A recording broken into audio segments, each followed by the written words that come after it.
Voilà le résultat que j'ai obtenu après avoir utilisé l'outil tampon que j'ai appliqué sur la plage et sur la mer. On voit que l'ombre a été prolongée. Si je raffiche maintenant le maillot ainsi que la cuisse gauche par exemple, eh bien, on voit que la retouche que j'ai réalisée n'est pas du tout visible, donc c'est parfait. Surtout que maintenant, je vais pouvoir donc réduire la taille de ce maillot en affinant un peu plus le contour des hanches ici. Donc pour cela, je vais appuyer sur la combinaison de touches CTRL-T sur mon clavier. On voit le cadre de transformation. Et je peux, si je le souhaite, cliquer sur ce bouton, ici, Déformation. Cela revient même que de faire un clic droit et de sélectionner Déformation, puisque à l'intérieur de ce filet, je vais pouvoir cliquer et glisser pour pouvoir déformer le contenu de ce calque. À savoir que là, il va falloir donc définir ici un contour de taille un peu plus fin. Vous cliquez et vous glissez vers l'intérieur. Vous pouvez manipuler, si vous le souhaitez, également les tangentes qui se trouvent ici, et également même les poignées au niveau de ce cadre de transformation, et plus précisément de déformation. Et l'idée ici, c'est d'obtenir quelque chose d'assez élégant. Alors le plus dur, c'est peut-être, selon vos goûts, selon vos préférences, d'essayer d'obtenir des proportions assez raisonnables, tout en mettant en valeur la silhouette de ce modèle. Une fois que vous avez terminé, eh bien, il vous suffit de cliquer sur ce bouton en haut dans la barre d'options ou d'appuyer sur la touche Entrée. Pour ma part, je vais peut-être encore réduire un peu plus le maillot ici en bas, de cette manière, encore un peu plus au niveau des hanches peut-être. Et comme on travaille de manière non destructive, je pourrais revenir à tout moment dessus, dans la mesure où j'ai ici un objet dynamique. Je vais appuyer sur la touche Entrée de mon clavier pour valider. Et si je raffiche ici la cuisse gauche, eh bien je peux voir que forcément, maintenant, il y a un décalage. Je sélectionne cuisse gauche, CTRL-T sur mon clavier, clic droit à l'intérieur du cadre, déformation. Et là, pareil, je vais maintenant définir la forme de cette cuisse. Alors, avant de déformer cette cuisse, on aurait très bien pu commencer par positionner cette jambe ici au niveau du maillot de bain. Ce n'est pas grave, je pourrais le faire ultérieurement. Et il va falloir penser également à déplacer ce calque en dessous du maillot afin d'obtenir une certaine cohérence, forcément, avec la disposition de nos calques. Alors je vais essayer d'affiner un peu plus cette jambe ici. Je peux manipuler d'ailleurs un peu plus ici ces tangentes.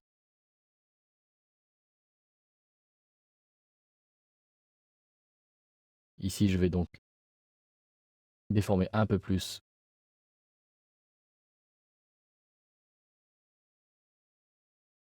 Une fois que la transformation est finie, vous pouvez cliquer sur ce bouton pour valider. Je vais maintenant sélectionner l'outil de déplacement, faire glisser ce calque en appuyant simultanément sur la touche CTRL pour avoir un peu plus de précision, vers le maillot donc. Je vais maintenant déplacer ce calque cuisse sous le maillot, afin que le raccord se fasse de manière optimale. Je vais zoomer d'ailleurs à ce niveau. Donc là, vous voyez qu'il y a encore un petit défaut, donc là, pas de problème. J'appuie sur CTRL-T, clic droit, déformation.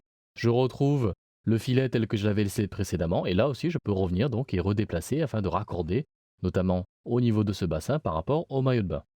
Parfait, j'appuie sur la touche Entrée. Si jamais vous voulez ici redéfinir par exemple cette courbe, eh bien on peut très bien nous diriger dans le filtre Fluidité ici, mais actuellement ce filtre est grisé puisqu'il faut double-cliquer sur cette vignette de calque pour travailler au format PSB. Je vais ici cliquer sur OK et là je peux appliquer le filtre Fluidité pour pouvoir donc resculpter cette forme. L'inconvénient peut-être, c'est que vous ne voyez pas ici la déformation liée au cadre de transformation déformation. On voit ici la cuisse telle qu'elle apparaît sur l'image d'origine, telle que je l'avais introduite dans l'objet dynamique. On voit d'ailleurs que j'ai ici un format PSB qui est un format volumineux, mais qui est un format temporaire qui permet de travailler rapidement et momentanément donc sur cet objet dynamique. Je vais néanmoins vous montrer rapidement, je vais dans Filtre, tout simplement, Fluidité, et là à l'aide de cet outil ici décalage à gauche, je vais peindre et déplacer le curseur vers le bas en glissant également vers la droite. Je vais augmenter l'épaisseur de ma forme avec ces valeurs-ci, qui me paraissent assez bon. Travailler évidemment avec des valeurs assez faibles au début, afin de ne pas faire de bêtises et de ne pas trop exagérer les retouches que vous allez apporter. J'ai simplement juste arrondi légèrement cette forme, je clique sur OK. On voit la forme qui a été maintenant travaillée. Je vais fermer cet onglet. Automatiquement, j'ai un message qui m'indique si je veux bien enregistrer ce format PSB. Je vais bien sûr cliquer sur oui afin que cette modification soit effectivement prise en compte dans le fichier dans lequel je travaille. Je clique sur oui. Et vous voyez maintenant que j'ai redéfini la forme de ce fessier. Alors pour la partie droite, eh bien, je vais simplement me contenter de dupliquer ce calque. CTRL-J sur mon clavier.